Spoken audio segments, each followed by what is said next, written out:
Happy Sabado everyone! Welcome to Aani Weekend Market. For today's video, naisipan naming pumunta dito para bumili ng lemongrass or as we call it, tanglad. Pero grabe guys, pagdating namin dito, napamangha talaga ako sa mga halaman.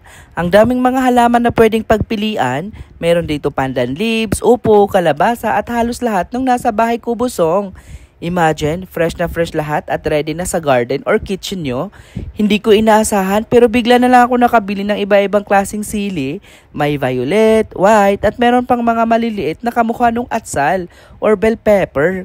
Sobrang cute at unique. Grabe, nahilig na talaga ako ngayon sa mga halaman. At syempre para makompleto lahat ng plant shopping namin, bumili na rin kami ng loam soil, coconut peat at pampataba ng lupa para sa mga paso. Sobrang excited na ako magtanim at alagaan ng bagong halaman namin. By the way guys, itong weekend Aani Market pala ay bukas tuwing weekend.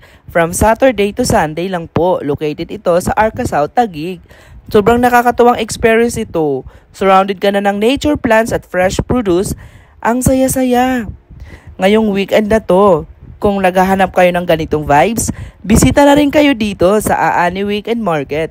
Thanks for coming along today. Don't forget to comment and follow. Kita-kits ulit sa next vlog. Bye for now!